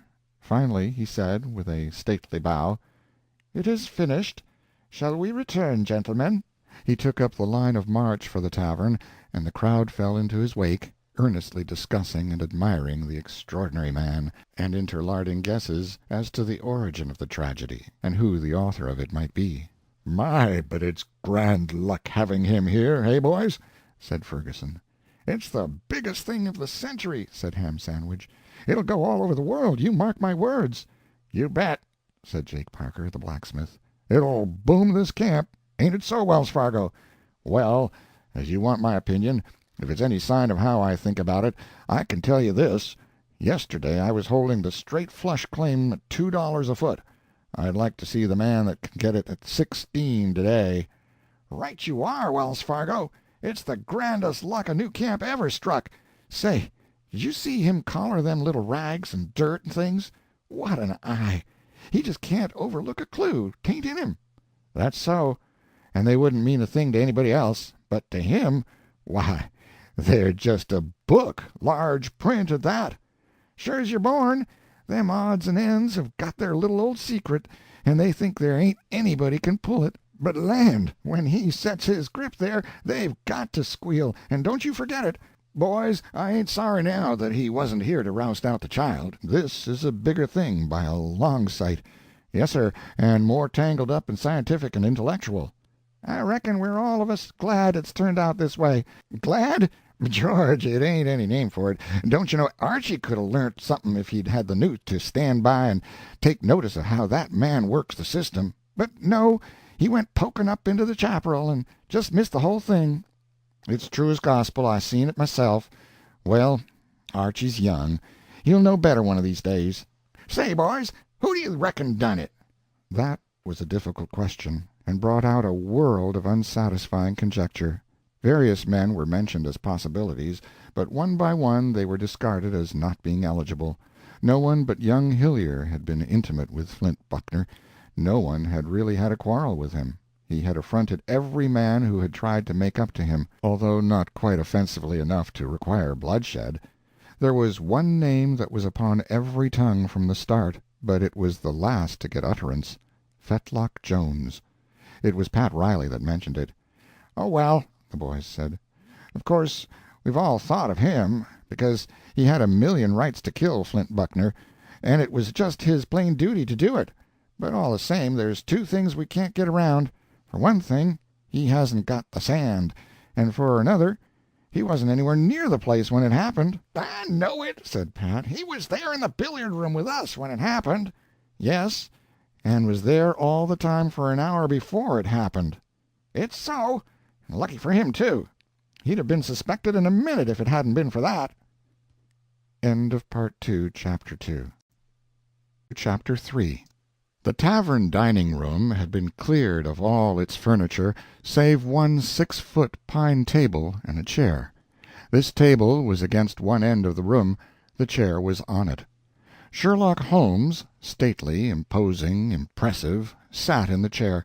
The public stood. The room was full. The tobacco smoke was dense, the stillness profound. The extraordinary man raised his hand to command additional silence, held it in the air a few moments, then, in brief, crisp terms, he put forward question after question, and noted the answers with nods of the head, and so on. By this process he learned all about Flint Buckner, his character, conduct, and habits, that the people were able to tell him. It thus transpired that the extraordinary man's nephew was the only person in the camp who had a killing grudge against Flint Buckner. Mr. Holmes smiled compassionately upon the witness, and asked languidly, "Do any of you gentlemen chance to know where the lad Fetlock Jones was at the time of the explosion?" A thunderous response followed. "In the billiard-room of this house." "Ah, and had he just come in?" "Been there all of an hour." "Ah, it is well, about how far might it be to the scene of the explosions?" "All of a mile." "Ah, it isn't much of an alibi, 'tis true, but—" A storm burst of laughter, mingled with shouts of "By Jiminy, but he's chain lightning!" and "Ain't you sorry you spoke, Sandy?" shut off the rest of the sentence, and the crushed witness drooped his blushing face in pathetic shame. The inquisitor resumed. "The lad Jones's somewhat distant connection with the case having been disposed of, let us now call the eye-witnesses of the tragedy, and listen to what they have to say."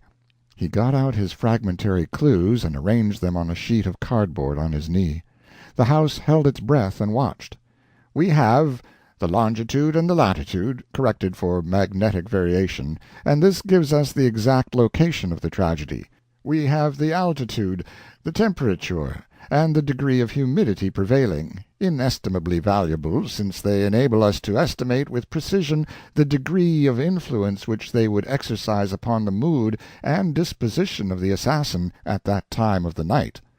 Buzz of admiration, muttered remark, "By George, but he's deep." He fingered his clues. "And now let us ask these mute witnesses to speak to us. Here we have an empty linen shot-bag. What is its message?" "This, that robbery was the motive, not revenge." "What is its further message?" "This, that the assassin was of inferior intelligence, shall we say light-witted, or perhaps approaching that." "How do we know this?" "Because a person of sound intelligence would not have proposed to rob the man Buckner, who never had much money with him." "But the assassin might have been a stranger?" "Let the bag speak again. I take from it this article. It is a bit of silver-bearing quartz. It is peculiar. Examine it, please. You, and you, and you. Now pass it back, please.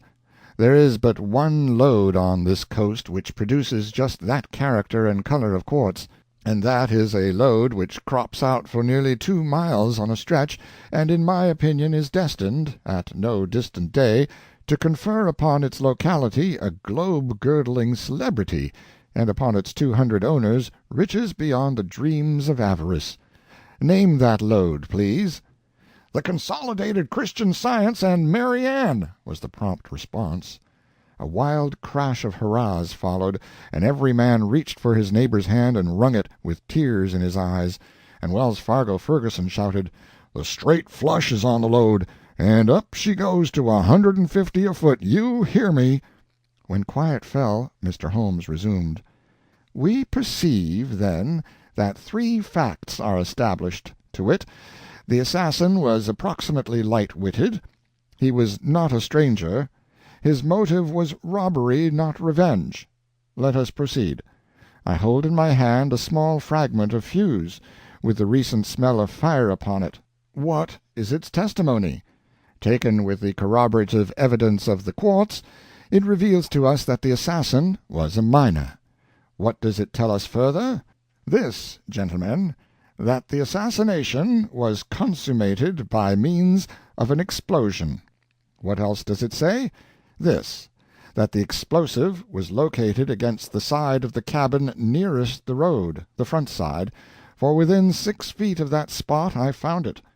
I hold in my fingers a burnt Swedish match, the kind one rubs on a safety box. I found it in the road, 622 feet from the abolished cabin. What does it say? This, that the train was fired from that point. What further does it tell us?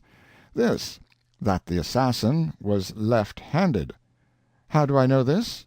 I should not be able to explain to you, gentlemen, how I know it, the signs being so subtle that only long experience and deep study can enable one to detect them. But the signs are here, and they are reinforced by a fact which you must have often noticed in the great detective narratives, that all assassins are left-handed. "By Jackson, that's so," said Ham Sandwich, bringing his great hand down with a resounding slap upon his thigh. "Blamed if I ever thought of it before." "Nor I." "Nor I," cried several. "Oh, there can't anything escape him.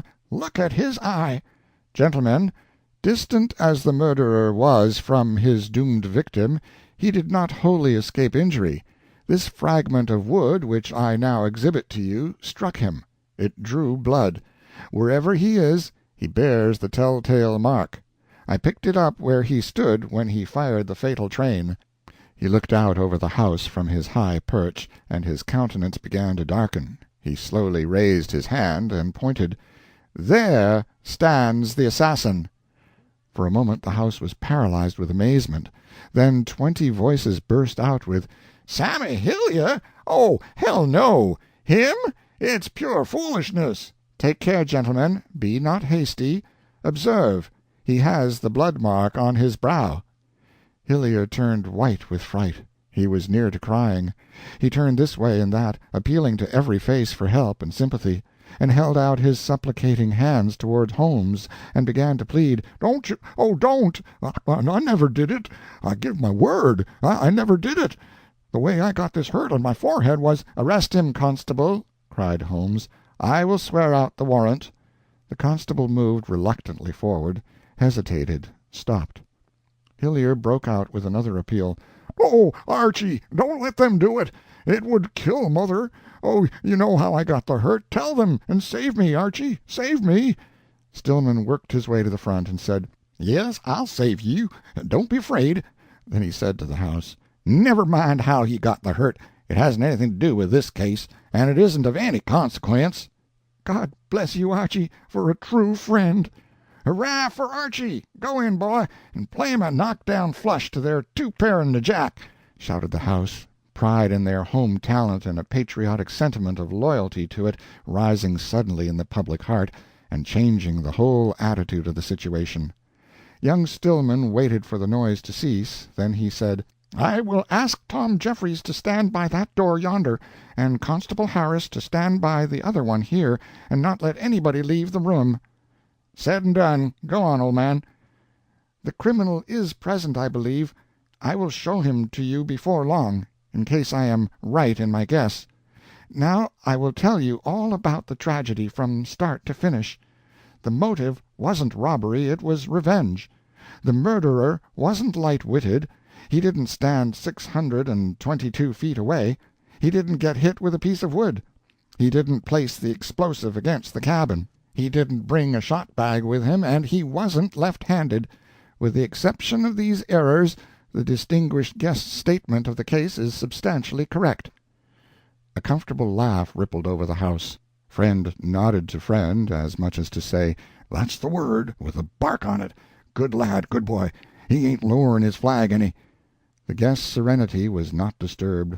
Stillman resumed. "I also have some witnesses, and I will presently tell you where you can find some more." He held up a piece of coarse wire. The crowd craned their necks to see.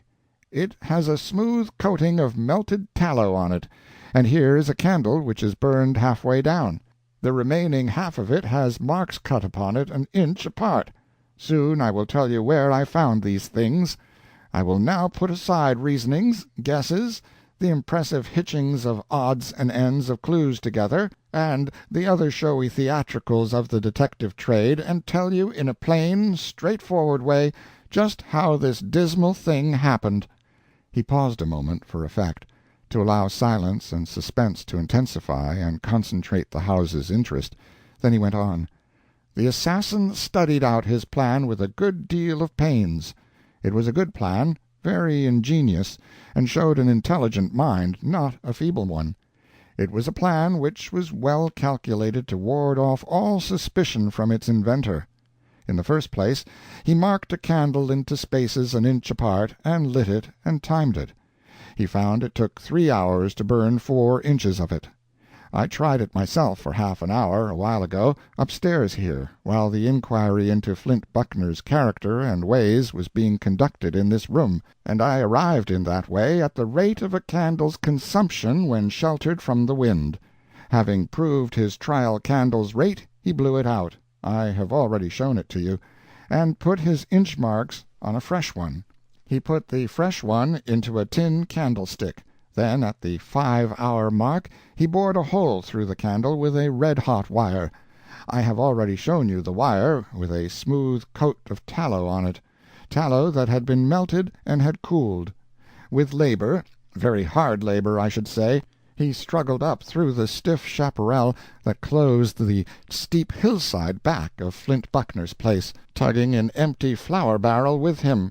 He placed it in that absolutely secure hiding-place, and in the bottom of it he set the candlestick. Then he measured off about 35 feet of fuse, the barrel's distance from the back of the cabin. He bored a hole in the side of the barrel. Here is the large gimlet he did it with.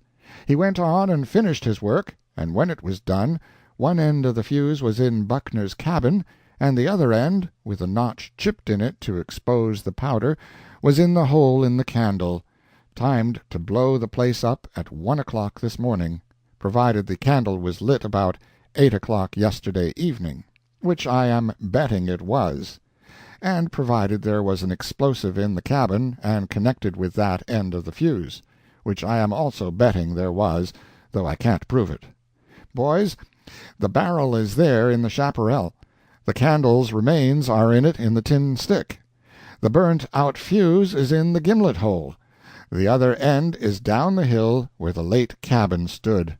I saw them all an hour or 2 ago, when the professor here was measuring off unimplicated vacancies and collecting relics that hadn't anything to do with the case." He paused. The house drew a long, deep breath, shook its strained chords and muscles free, and burst into cheers. "Dang him," said Ham Sandwich. "That's why he was snooping around in the chaparral, instead of picking up points out of the professor's game. Looky here, he ain't no fool, boys." "No, sir. Why, great Scott!" But Stillman was resuming. "While we were out yonder an hour or 2 ago, the owner of the gimlet and the trial candle took them from a place where he had concealed them, it was not a good place, and carried them to what he probably thought was a better one, 200 yards up in the pine woods, and hid them there, covering them over with pine needles. It was there that I found them. The gimlet exactly fits the hole in the barrel. And now—" The extraordinary man interrupted him. He said sarcastically, "We have had a very pretty fairy tale, gentlemen, very pretty indeed. Now I would like to ask this young man a question or two." Some of the boys winced, and Ferguson said, "I'm afraid Archy's going to catch it now." The others lost their smiles and sobered down, and Mr. Holmes said, "Let us proceed to examine into this fairy tale in a consecutive and orderly way, by geometrical progression, so to speak, linking detail to detail in a steadily advancing and remorselessly consistent and unassailable march upon this tinsel-toy fortress of error, the dream fabric of a callow imagination. To begin with, young sir, I desire to ask you but 3 questions at present. At present. Did I understand you to say it was your opinion that the supposititious candle was lighted at about 8 o'clock yesterday evening?" "Yes, sir, about 8." "Could you say exactly 8?"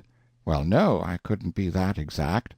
If a person had been passing along there just about that time, he would have been almost sure to encounter that assassin, do you think?" "Yes, I should think so." "Thank you, that is all. for the present. I say all for the present." "Dern him, he's laying for Archy," said Ferguson. "It's so," said Ham Sandwich. "I don't like the look of it." Stillman said, glancing at the guest, "I was along there myself at half-past 8. No, about 9. "Indeed! This is interesting. This is very interesting. Perhaps you encountered the assassin yourself." "No, I encountered no one." "Ah, then, if you will excuse the remark, I do not quite see the relevancy of the information." "It has none at present. I say it has none at present." He paused. Presently he resumed. "I did not encounter the assassin, but I am on his track, I am sure, for I believe he is in this room. I will ask you all to pass one by one in front of me, here, where there is a good light, so that I can see your feet." A buzz of excitement swept the place, and the march began, the guest looking on with an iron attempt at gravity which was not an unqualified success. Stillman stooped, shaded his eyes with his hand, and gazed down intently at each pair of feet as it passed. 50 men tramped monotonously by, with no result.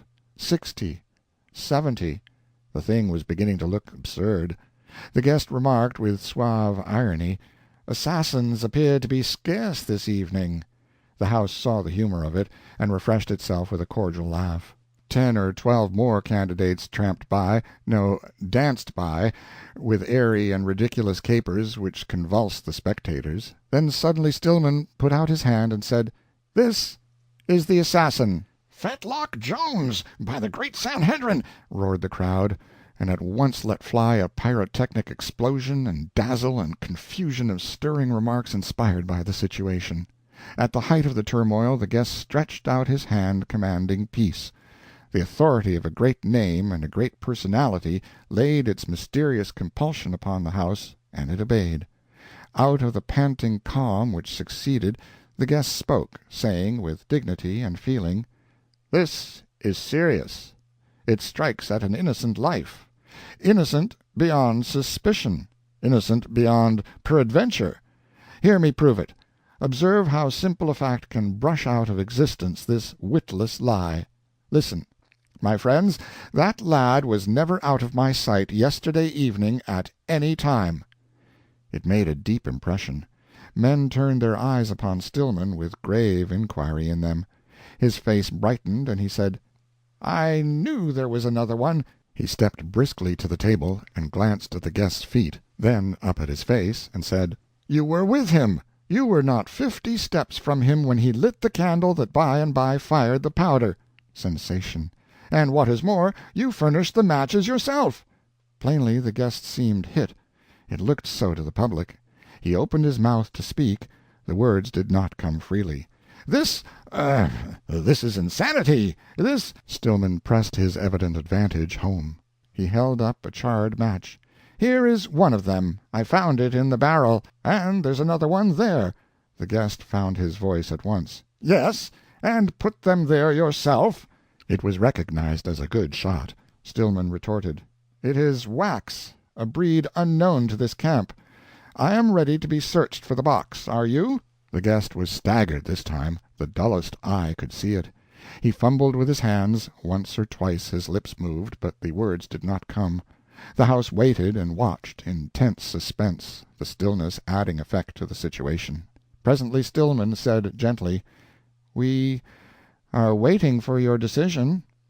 There was silence again during several moments.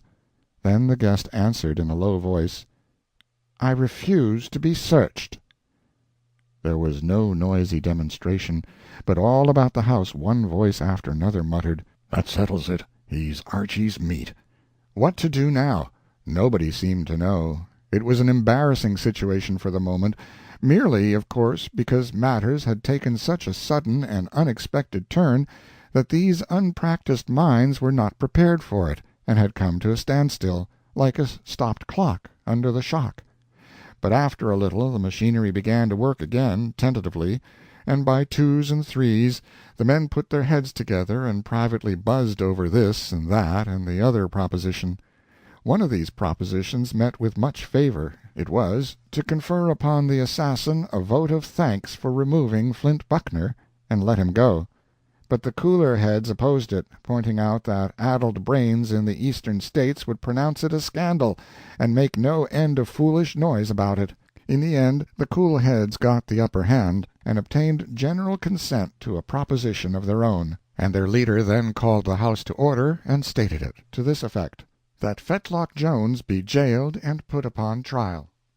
The motion was carried. Apparently there was nothing further to do now, and the people were glad, for, privately, they were impatient to get out and rush to the scene of the tragedy, and see whether that barrel and the other things were really there or not. But no, the break-up got a check. The surprises were not over yet.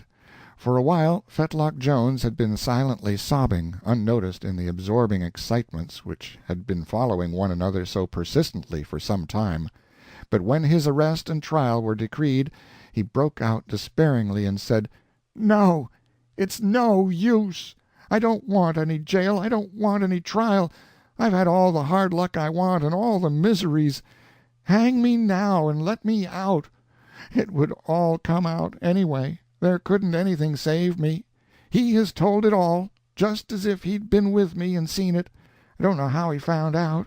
And you'll find the barrel and things, and then I wouldn't have any chance any more. I killed him, and you'd have done it too, if he'd treated you like a dog, and you only a boy, and weak and poor, and not a friend to help you." "And served him damn well right," broke in Ham Sandwich. "Looky here, boys," from the constable. "Order! Order, gentlemen!" A voice. "Did your uncle know what you was up to?" "No, he didn't." "Did he give you the matches, sure enough?" "Yes, he did, but he didn't know what I wanted them for." "When you was out on such a business as that, how did you venture to risk having him along, and him a detective? How's that?" The boy hesitated, fumbled with his buttons in an embarrassed way, then said, shyly, "I know about detectives, on account of having them in the family, and if you don't want them to find out about a thing, it's best to have them around when you do it." The cyclone of laughter which greeted this naive discharge of wisdom did not modify the poor little waif's embarrassment in any large degree. End of Part 2, Chapter 3. Chapter 4. From a letter to Mrs. Stillman, dated merely Tuesday. Fetlock Jones was put under lock and key in an unoccupied log cabin, and left there to await his trial. Constable Harris provided him with a couple of days' rations, instructed him to keep a good guard over himself, and promised to look in on him as soon as further supplies should be due. Next morning a score of us went with Hillier, out of friendship, and helped him bury his late relative, the unlamented Buckner, and I acted as first assistant pallbearer, Hillier acting as chief. Just as we had finished our labors, a ragged and melancholy stranger carrying an old hand-bag limped by with his head down, and I caught the scent I had chased around the globe. It was the odor of paradise to my perishing hope. In a moment I was at his side, and had laid a gentle hand upon his shoulder. He slumped to the ground as if a stroke of lightning had withered him in his tracks. And as the boys came running he struggled to his knees and put up his pleading hands to me, and out of his chattering jaws he begged me to persecute him no more, and said, "You have hunted me around the world, Sherlock Holmes, yet God is my witness I have never done any man harm." A glance at his wild eyes showed us that he was insane. That was my work, mother. The tidings of your death can some day repeat the misery I felt in that moment, but nothing else can ever do it. The boys lifted him up and gathered about him, and were full of pity of him, and said the gentlest and touchingest things to him, and said cheer up and don't be troubled, he was among friends now, and they would take care of him, and protect him, and hang any man that laid a hand on him. They are just like so many mothers, the rough mining camp boys are, when you wake up the south side of their hearts. Yes, and just like so many reckless and unreasoning children when you wake up the opposite of that muscle. They did everything they could think of to comfort him, but nothing succeeded until Wells Fargo Ferguson, who is a clever strategist, said, "If it's only Sherlock Holmes that's troubling you, you needn't worry any more." "Why?" asked the forlorn lunatic, eagerly. "Because he's dead again." "Dead? Dead? Oh, don't trifle with a poor wreck like me. Is he dead? On honor, now, is he telling me true, boys?" "True as you're a-standing there," said Ham Sandwich, and they all backed up the statement in a body. "They hung him in San Bernardino last week," added Ferguson, clinching the matter, "whilst he was searching around after you. Mistook him for another man. They're sorry, but they can't help it now." "They're a-building him a monument," said Ham Sandwich, with the air of a person who had contributed to it and knew. James Walker drew a deep sigh, evidently a sigh of relief, and said nothing, but his eyes lost something of their wildness, his countenance cleared visibly, and its drawn look relaxed a little. We all went to our cabin, and the boys cooked him the best dinner the camp could furnish the materials for, and while they were about it, Hillier and I outfitted him from hat to shoe leather with new clothes of ours, and made a comely and presentable old gentleman of him. Old is the right word, and a pity too, old by the droop of him, and the frost upon his hair, and the marks which sorrow and distress have left upon his face, though he is only in his prime in the matter of years. While he ate, we smoked and chatted, and when he was finishing he found his voice at last, and of his own accord broke out with his personal history. I cannot furnish his exact words, but I will come as near as I can. The Wrong Man's Story. It happened like this. I was in Denver. I had been there many years, sometimes I remember how many, sometimes I don't, but it isn't any matter. All of a sudden I got a notice to leave, or I would be exposed for a horrible crime committed long before, years and years before, in the East. I knew about that crime, but I was not the criminal. It was a cousin of mine of the same name. What should I better do? My head was all disordered by fear, and I didn't know. I was allowed very little time, only 1 day, I think it was. I would be ruined if I was published, and the people would lynch me, and not believe what I said. It is always the way with lynchings. When they find out it is a mistake they are sorry, but it is too late, the same as it was with Mr. Holmes, you see.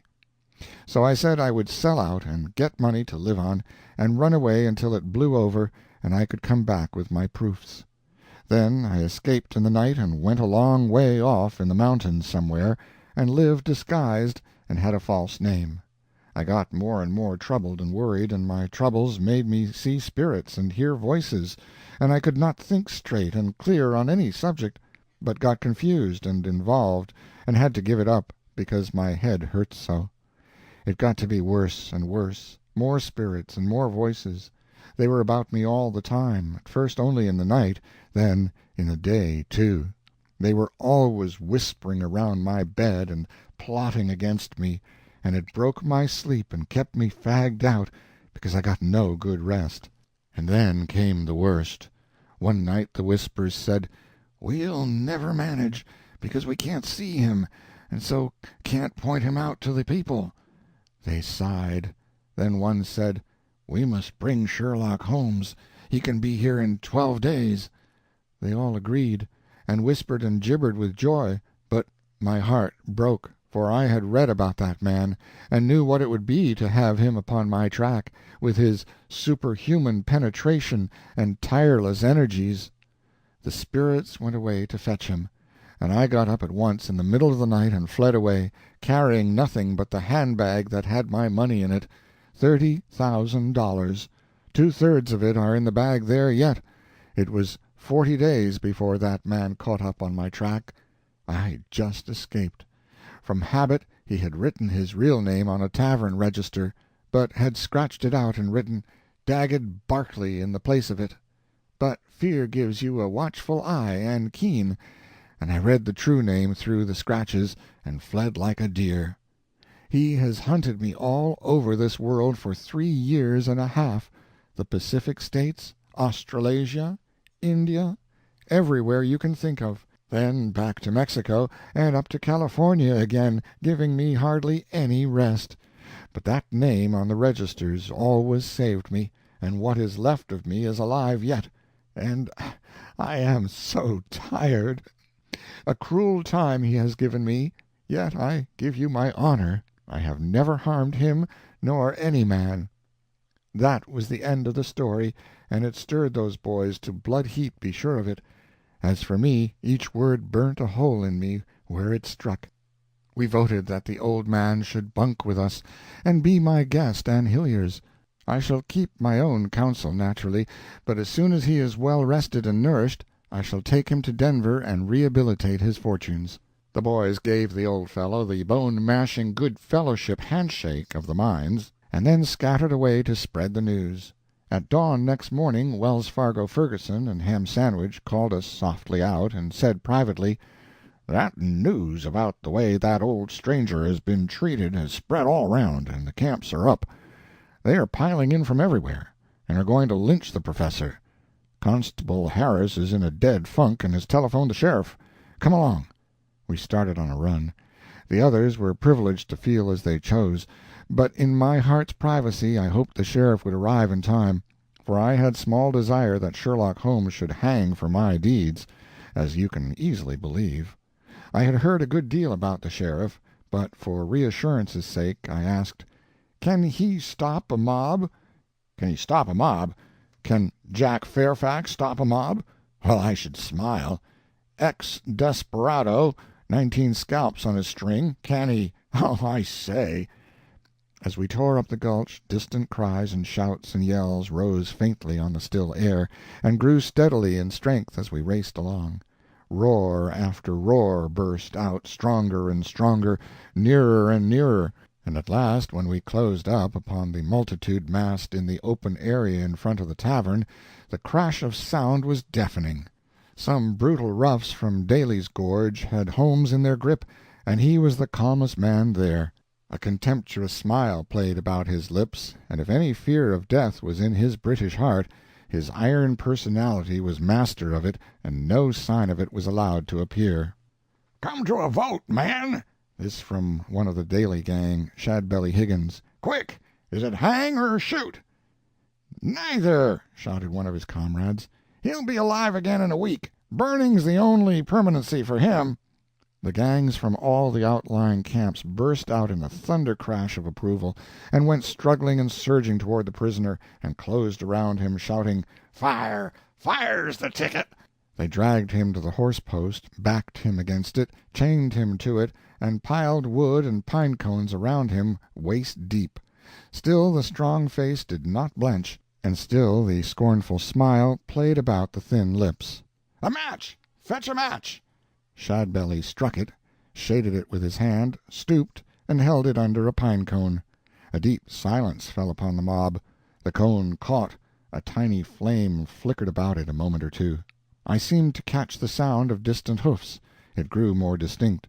Still more and more distinct, more and more definite, but the absorbed crowd did not appear to notice it. The match went out. The man struck another, stooped, and again the flame rose. This time it took hold and began to spread. Here and there men turned away their faces. The executioner stood with the charred match in his fingers, watching his work. The hoof-beats turned a projecting crag, and now they came thundering down upon us. Almost the next moment there was a shout, "The sheriff!" And straightway he came tearing into the midst, stood his horse almost on his hind feet, and said, "Fall back, you gutter snipes!" He was obeyed by all but their leader. He stood his ground, and his hand went to his revolver. The sheriff covered him promptly, and said, "Drop your hand, you parlor desperado! Kick the fire away! Now, unchain the stranger." The parlor desperado obeyed. Then the sheriff made a speech, sitting his horse at martial ease, and not warming his words with any touch of fire, but delivering them in a measured and deliberate way, and in a tone which harmonized with their character and made them impressively disrespectful. "You're a nice lot, now, ain't you? Just about eligible to travel with this bilk here, Shadbelly Higgins, this loud-mouthed sneak that shoots people in the back and calls himself a desperado. If there's anything I do particularly despise, it's a lynching mob. I've never seen one that had a man in it. It has to tally up 100 against 1 before it can pump up pluck enough to tackle a sick tailor. It's made up of cowards, and so is the community that breeds it. and 99 times out of 100 the sheriff's another one." He paused, apparently to turn that last idea over in his mind and taste the juice of it. Then he went on. "The sheriff that lets a mob take a prisoner away from him is the lowest down coward there is. By the statistics, there was 182 of them drawing sneak pay in America last year. By the way it's going, pretty soon there'll be a new disease in doctor books, sheriff complaint." That idea pleased him. Anyone could see it. "People will say, 'Sheriff's sick again.'" "Yes, got the same old thing.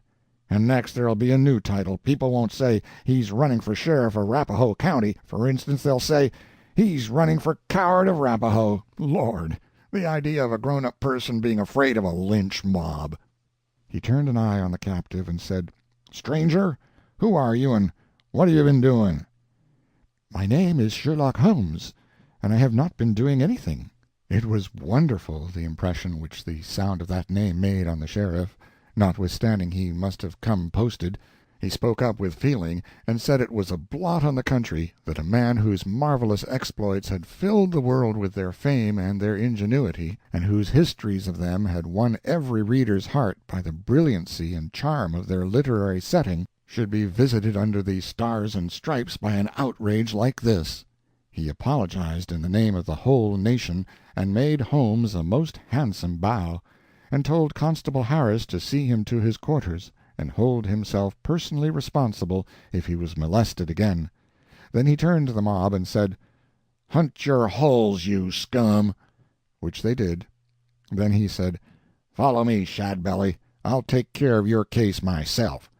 No, keep your pop-gun.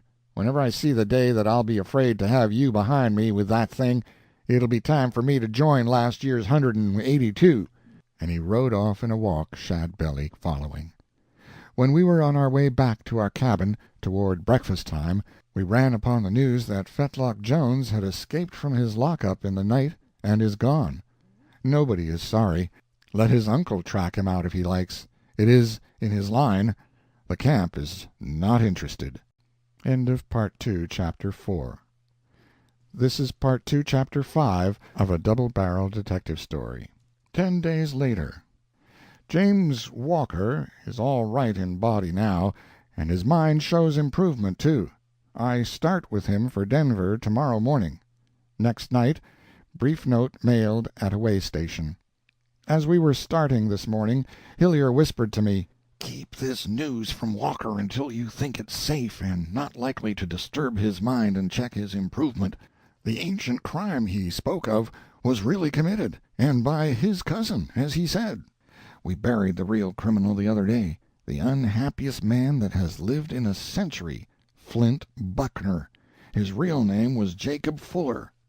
There, mother, by help of me, an unwitting mourner, your husband and my father is in his grave. Let him rest." End of Part 2, Chapter 5, and end of A Double-Barrel Detective Story. Read by John Greenman.